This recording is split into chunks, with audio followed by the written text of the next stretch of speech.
여러분, 믿는다는 것과 안다는 것 사이의 거리에 대해 생각해 보신 적이 있습니까? 우리는 살면서 많은 것을 믿습니다. 역사를 믿고, 과학적 사실을 믿고, 때로는 누군가의 약속을 믿기도 합니다. 하지만 그 믿음이 언제나 깊은 암으로 이어지는 것은 아닙니다. 오늘 우리는 바로 이 미묘하지만 결정적인 차이에 대한 이야기를 나누고자 합니다. 하나님을 믿는다고 말하지만 마치 하나님이 존재하지 않는 것처럼 살아가는 사람들. 저는 이들을 크리스천 무신론자라고 부릅니다.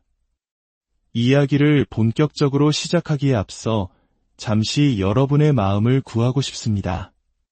만약 오늘 이 이야기가 여러분의 마음에 작은 울림을 준다면 공유하기를 통해 사랑하는 이에게 이 은혜를 흘려보내 주십시오. 여러분의 구독과 좋아요는 저희가 이처럼 의미 있는 대화를 계속해서 만들어 나가는데 큰 힘이 됩니다. 이 음성을 듣는 모든 분들의 삶에 주님의 평안이 가득하기를 기도합니다. 최근 한 조사에 따르면 많은 사회에서 4명 중 3명은 신의 존재를 믿는다고 답했습니다. 그리고 10명 중 7명은 예수님이 하나님의 아들이심을 믿는다고 고백합니다. 놀라운 수치입니다. 하지만 우리의 삶을 솔직하게 들여다볼 때 과연 10명 중 7명이 예수님의 가르침을 온전히 반영하는 삶을 살고 있다고 말할 수 있을까요? 아마 많은 분들이 고개를 갸웃거릴 것입니다. 바로 이 지점이 크리스천 무신론자의 정의가 시작되는 곳입니다. 크리스천 무신론자란 하나님을 믿는다고 말하는 크리스천이지만 정작 삶의 방식은 하나님이 존재하지 않는다고 믿는 무신론자처럼 살아가는 사람을 의미합니다. 혹시 이 자리에 무신론자이신 분이 계시다면 이 이야기가 결코 여러분을 비판하려는 것이 아님을 분명히 말씀드리고 싶습니다. 저는 오히려 선하고 생산적인 삶을 살아가는 훌륭한 무신론자들을 많이 알고 있습니다. 이 이야기는 스스로를 크리스천이라 부르면서도 하나님의 존재를 삶으로 증명하지 못하는 우리 자신을 향한 성찰에 가깝습니다. 사도 바울은 그의 제자 디도에게 보내는 편지에서 이와 같은 사람들의 마음을 정확히 꿰뚫어 보았습니다. 그는 반항적인 삶을 사는 이들을 묘사하며 그들이 의미 없는 말만 가득 늘어놓는다고 지적했습니다. 말과 행동이 일치하지 않는 것이죠. 디도서 1장 16절에서 바울은 이렇게 말합니다. 그들이 하나님을 시인하나 행위로는 부인하니 가증한 자여 복종하지 아니하는 자여 모든 선한 일을 벌이는 자니라 하나님을 안다고 주장하지만 그들의 행동으로는 하나님을 부인한다는 것입니다. 이것이 바로 크리스천 무신론자의 모습입니다. 오늘부터 우리는 4주에 걸쳐 이 깊은 주제를 탐구하려 합니다. 오늘은 그 첫 번째 시간으로 하나님을 믿지만 그분을 알지 못하는 사람들에 대해 이야기할 것입니다. 아마 제가 전하는 모든 메시지 중 가장 중요한 주제가 될 수도 있습니다. 다음 주에는 하나님을 믿지만 그분을 경외하지 않는 사람들, 세 번째 주에는 하나님을 믿지만 예수님께 너무 깊이 빠지고 싶어하지는 않는 사람들, 그리고 마지막 주에는 하나님을 믿지만 온전히 신뢰하지는 않는 사람들에 대해 나눌 것입니다. 자, 오늘의 주제로 돌아와 보겠습니다. 하나님을 믿지만 그분을 알지 못한다. 저는 이 개념을 제안해 에이미와의 이야기로 설명하곤 합니다. 아주 오래전 저는 에이미의 존재를 믿었지만 그녀를 알지는 못했습니다.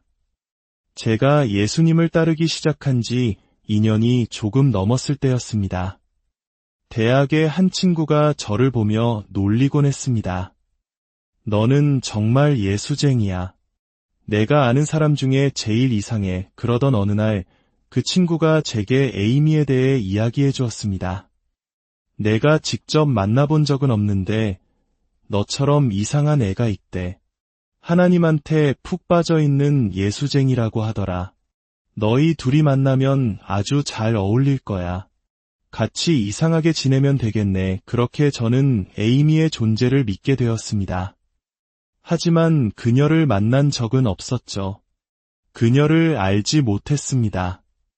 저는 다른 학교에 다니는 한 번도 본 적 없는 그 자매에게 전화를 걸기 위해 2달 동안 기도했습니다. 이상하게도 저는 그녀가 제 아내가 될 것이라는 강한 확신이 들었습니다. 그래서 저는 그녀와의 첫 통화를 녹음하기까지 했습니다. 결국 용기를 내어 전화를 걸었지만 음성사서함으로 연결되었습니다. 저는 당시 유행하던 영화 탑건의 주인공이 된 것처럼 멋진 목소리로 메시지를 남겼습니다. 헤이, 크리스천 아가씨. 나를 교회로 데려가든지 아니면 영원히 놓치든지 선택해요. 다행히도 그녀는 그 메시지를 듣지 못했습니다. 제가 2번째로 전화했을 때 비로소 우리는 대화를 나눴고 결국 만나게 되었습니다. 누군가 그녀에게 제가 톰 크루즈를 조금 닮았다고 말해줬던 모양입니다. 그녀는 큰 기대를 안고 문을 열었다가 저를 보고는 하고 작은 탄식을 내뱉었죠. 하지만 다행히도 저의 유쾌한 성격이 그녀의 마음을 사로잡았습니다. 그렇게 저는 에이미를 믿었지만 알지는 못하는 상태에서 그녀를 알아가기 시작했습니다. 그리고 우리는 얼마 전 24번째 결혼기념일을 축하했습니다. 이제 저는 그녀를 아주 깊이 압니다. 50명의 여성이 있는 방에 들어가도 저는 단번에 제 아내의 목소리를 알아들을 수 있습니다. 그녀가 뿌리는 향수 냄새를 구별할 수 있고 어떤 식당에 가든 그녀가 무엇을 주문할지 알고 있습니다. 물을 잠그지 않고 틀어놓으면 그녀가 얼마나 싫어하는지, 재활용품을 일반 쓰레기통에 버리면 지구 반대편에 있어도 어떻게든 알아채는지 그런 사소한 것들까지도 알고 있습니다. 저는 그녀를 깊이 사랑하며 24년이 지난 지금도 여전히 그녀에 대해 새로운 것을 배우고 우리의 관계는 더욱 깊어지고 있습니다. 하나님과의 관계도 이와 같습니다. 우주를 창조하시고 붙드시는 아름다운 창조주께서는 우리와 관계를 맺기 위해 우리를 지으셨습니다. 그분은 우리가 그분을 알기를 원하십니다. 그분이 우리를 아시는 것처럼 말이죠. 오늘 저는 하나님을 믿는 3가지 다른 차원에 대해 말씀드리고자 합니다. 이 이야기를 들으시면서 여러분은 지금 어디에 서 있는지 스스로를 돌아보시길 바랍니다. 그리고 우리가 어디에 있든지 오늘 이야기할 3번째 단계로 나아가는 것이 우리의 목표가 되어야 합니다. 첫 번째 단계는 하나님을 믿지만 그분을 알지 못하는 사람들입니다. 솔직히 말해 많은 분들이 여기에 해당될 수 있습니다. 어떻게 그게 가능하냐고 물으실 수 있습니다. 하지만 성경은 심지어 마귀들도 하나님을 믿고 떤다고 말합니다. 그들은 하나님의 존재를 믿지만 그분과 인격적이고 사랑이 넘치는 관계를 맺고 있지는 않습니다. 저는 이런 사람들을 문화적 크리스천이라고 부르고 싶습니다. 저는 크리스천이에요. 왜냐하면 저희 어머니는 가톨릭 신자였고 아버지는 침례교인이셨거든요. 크리스마스나 부활절에는 교회에 가기도 하고요. 혹은 제가 무슬림이나 다른 종교인이 아니니까 크리스천이죠 라고 말하는 사람들입니다. 특별히 다른 신념이 없으면 그저 크리스천으로 분류되는 문화 속에서 나타나는 현상입니다. 하나님을 믿는다고 막연하게 생각하지만 그분을 인격적으로 알지는 못하는 것입니다. 요한일서 2장 3절과 4절은 이 문제에 대해 아주 단호하게 말합니다. 우리가 그의 계명을 지키면 이로써 우리가 그를 아는 줄로 알 것이요 그를 아노라 하고 그의 계명을 지키지 아니하는 자는 거짓말하는 자요 진리가 그 속에 있지 아니하되 만약 우리가 하나님을 안다고 말하면서도 그분의 말씀대로 살려는 노력이 없다면 우리는 거짓말하는 자라는 것입니다. 삶에 아무런 열매가 없고 순종하려는 마음도 없으며 죄를 지었을 때 애통하는 마음도 없다면 우리의 믿음은 단지 머리에만 머물러 있는 것일 수 있습니다. 비극적인 사실은 오늘날 너무나도 많은 사람들이 나는 하나님을 믿고 선한 일도 해. 성경에 대해서도 꽤 많이 알아 라고 말하면서 천국 문 앞에서 멈춰 설 수 있다는 것입니다. 하나님에 대한 머리의 지식은 있지만 그분이 원하시는 마음의 관계가 없는 것입니다. 예수님께서는 마태복음 7장에서 이보다 더 직접적이고 날카로운 말씀을 하셨습니다.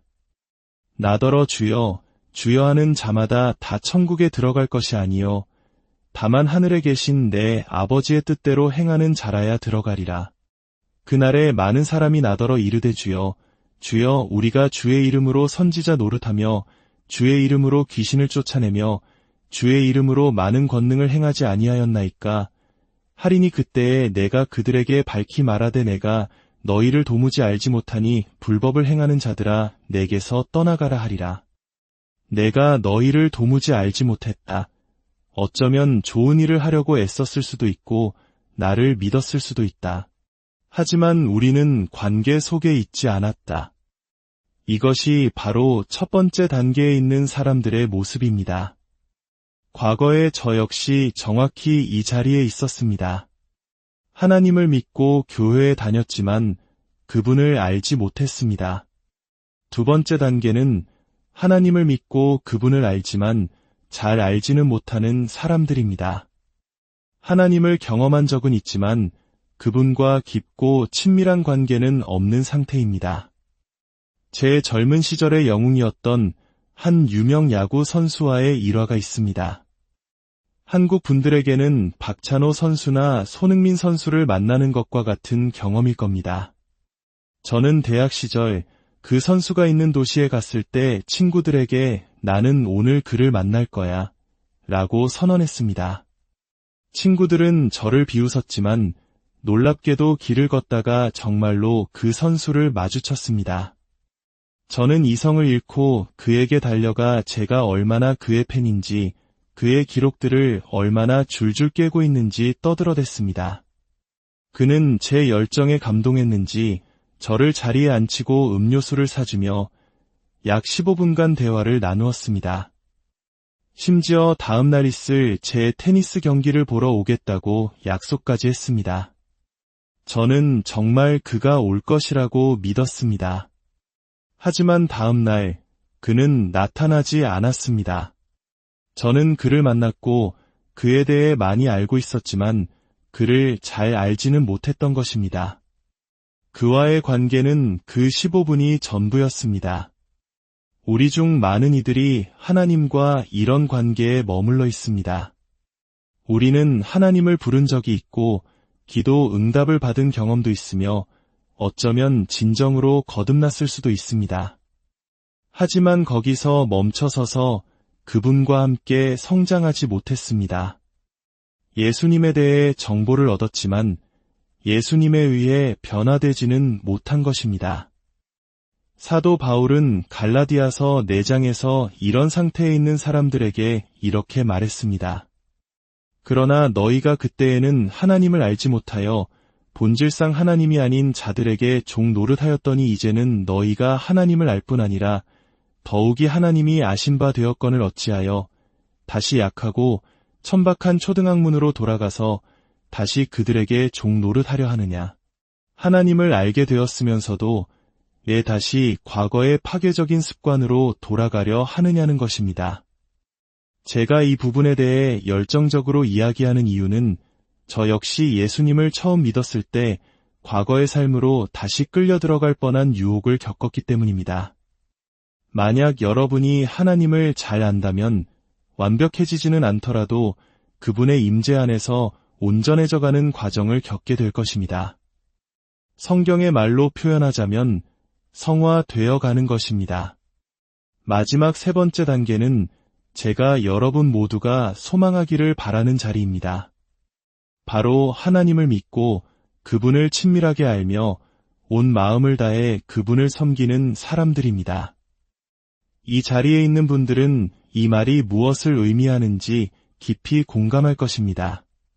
성령의 인도하심을 받는다는 것이 무엇인지 보는 것으로 살지 않고 믿음으로 걷는다는 것이 무엇인지 아는 사람들입니다.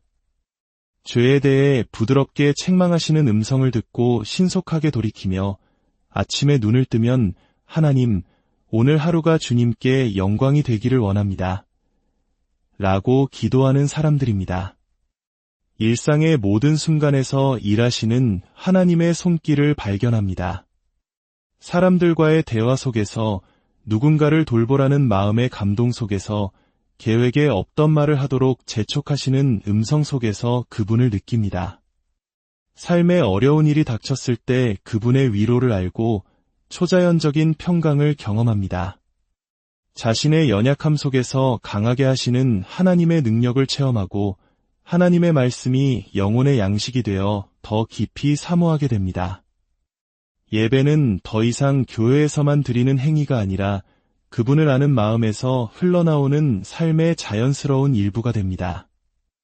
다윗은 시편 63편에서 하나님을 향한 이 깊은 갈망을 아름답게 노래했습니다. 하나님이여 주는 나의 하나님이시라 내가 간절히 주를 찾되 물이 없어 마르고 곤핍한 땅에서 내 영혼이 주를 갈망하며 내 육체가 주를 앙모하나이다. 내가 주의 권능과 영광을 보기 위하여 이와 같이 성소에서 주를 바라보았나이다. 주의 인자하심이 생명보다 나음으로 내 입술이 주를 찬양할 것이라. 이러므로 나의 평생에 주를 송축하며 주의 이름으로 말미암아 나의 손을 들리이다. 이것이 바로 완벽하지는 않았지만 하나님을 친밀하게 알고 온 마음으로 그분을 섬기기 원했던 한 사람의 고백입니다. 여러분은 하나님을 얼마나 잘 알고 계십니까? 우리가 하나님을 어떻게 부르는지는 우리가 그분을 얼마나 잘 아는지를 보여주는 중요한 지표가 될 수 있습니다. 시편 9편 10절은 말합니다. 여호와여 주의 이름을 아는 자는 주를 의지하오리니 주의 이름을 아는 자, 즉 그분의 성품과 인격을 깊이 아는 자는 그분을 신뢰한다는 뜻입니다. 예를 들어 누군가 저를 부르는 호칭을 보면 저와의 관계를 짐작할 수 있습니다. 모르는 사람이 저를 그로셜 선생님이라고 부른다면 우리는 격식적인 관계일 겁니다. 크레이그 목사님이라고 부른다면 아마 우리 교회 성도이거나 저에 대해 어느 정도 아는 분일 것입니다. 제 가까운 친구들은 저를 그냥 크레이그라고 부릅니다. 아주 오래된 친구들은 대학 시절 별명인 그로시라고 부르기도 하죠. 하지만 저를 아빠라고 부르는 6명의 아이들이 있습니다. 그들은 완전히 다른 차원에서 저를 압니다. 우리는 그 누구보다 많은 시간을 함께 보냈고 더 많은 대화를 나누고 함께 기도했습니다. 그리고 저를 아주 특별한 애칭으로 부르는 단 한 사람, 제 아내가 있습니다. 그 애칭은 그녀만이 부를 수 있으며 그녀는 다른 누구도 알지 못하는 방식으로 저를 압니다. 여러분이 하나님을 어떻게 부르십니까? 그저 하늘에 계신 분이라고 막연하게 부르십니까? 아니면 그분은 여러분의 아버지이십니까? 여러분을 죄에서 구원하신 구원자이십니까? 아무도 곁에 없을 때 함께 해주신 친구이십니까? 병을 고쳐주신 치료자이십니까? 모든 것을 공급해주시는 공급자이시며 위로자, 왕, 그리고 주님이십니까? 그분을 더 깊이 알게 될수록 우리는 그분의 영광스러운 성품을 더 많이 이해하게 되고 그분을 부르는 우리의 호칭은 더욱 깊고 인격적으로 변해갈 것입니다. 예수님께서 하나님을 아빠, 아버지라 부르셨던 것처럼 말입니다. 제 삶의 전반부는 명백한 크리스천 무신론자였습니다. 하나님을 믿고 교회에 다녔지만 그분을 알지 못했습니다. 하지만 여러분이 그분을 알아가기 시작할 때 놀라운 변화가 일어납니다. 하나님의 마음을 아프게 하는 것들이 여러분의 마음도 아프게 하기 시작합니다. 이전에는 관심 없던 가난하고 소외된 이들에게 마음이 쓰이기 시작합니다. 죄를 지었을 때 자책감에 빠지는 대신 신속하게 회개하고 용서를 구하며 그분의 능력으로 다시 일어섭니다. 하루 종일 그분의 부드러운 음성을 듣게 됩니다.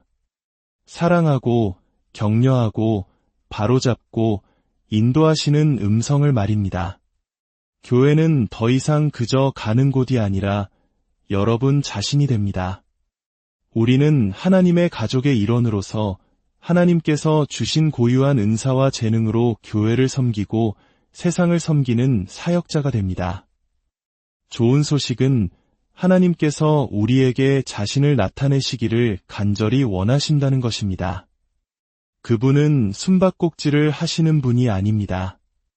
나를 찾으면 만나리라고 약속하셨습니다. 지금 이 순간 나는 하나님을 믿지만 그분을 알지 못합니다라고 고백하는 분이 계시다면 여러분은 단 한 번의 기도를 통해 그분을 알아갈 수 있습니다. 나는 그분을 알지만 잘 알지는 못합니다라고 생각하는 분이 계시다면 여러분 또한 단 한 번의 기도를 통해 그분께 더 가까이 나아갈 수 있습니다. 우리가 그분을 찾을 때 그분은 기쁨으로 자신을 우리에게 열어 보여주십니다. 사도 바울은 에베소 교회를 위해 이렇게 기도했습니다. 이것이 오늘 제가 여러분을 위해 드리는 기도입니다. 에베소서 1장 17절입니다. 우리 주 예수 그리스도의 하나님, 영광의 아버지께서 지혜와 계시의 영을 너희에게 주사 하나님을 알게 하시고 너희 마음의 눈을 밝히사 그의 부르심의 소망이 무엇이며 성도 안에서 그 기업의 영광의 풍성함이 무엇이며 그의 힘의 위력으로 역사하심을 따라 믿는 우리에게 베푸신 능력의 지극히 크심이 어떠한 것을 너희로 알게 하시기를 구하노라. 하나님을 더 잘 알게 되기를 기도한다는 것입니다. 우리의 자녀들이 우리를 알아갈 때 우리가 기뻐하는 것처럼 하나님께서는 우리가 그분을 알아갈 때 기뻐하십니다. 아버지 하나님, 오늘 당신의 성령께서 우리 교회 가운데 일하셔서 우리를 당신의 아들 예수께로 더 가까이 이끌어 주시옵소서. 지금 기도하는 모든 분들 가운데 솔직하게 나는 크리스천 무신론자였습니다라고 고백하는 분들이 있을 것입니다. 하나님을 믿는다고는 했지만 그분을 인격적으로 알지는 못했습니다. 어쩌면 하나님을 아는 것이 가능하다는 사실조차 생각해보지 못했을 수도 있습니다.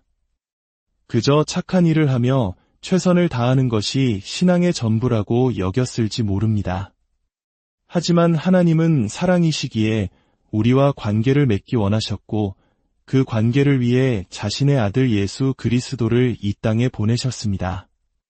우리의 죄를 용서하시기 위해 십자가에 달려 돌아가시게 하셨습니다. 예수님께서는 내가 온 것은 너희가 나를 보내신 아버지를 알게 하려 함이라고 말씀하셨습니다. 지금 이 자리에서 있는 모습 그대로 주님께 나아오십시오. 그분의 이름을 부르십시오. 여러분이 그분을 부를 때 그분은 여러분의 기도를 들으시고 죄를 용서하시며 여러분을 새롭게 하실 것입니다. 만약 오늘 믿음으로 여러분의 삶을 주님께 드리기 원하신다면 예수님, 저는 주님을 알고 싶습니다. 라고 고백하기 원하신다면 저를 따라 조용히 기도해 주십시오. 하늘에 계신 아버지, 당신의 아들 예수님을 통해 아버지를 알고 싶습니다. 저의 모든 죄를 용서하여 주시고 제 삶의 주인이 되어 주옵소서. 성령으로 저를 채우셔서 아버지를 더 깊이 알게 하시고 당신의 뜻을 따르며 섬기는 자가 되게 하옵소서. 제 삶은 더 이상 저의 것이 아닙니다. 모든 것을 예수님께 드립니다. 새 생명을 주심에 감사합니다. 예수님의 이름으로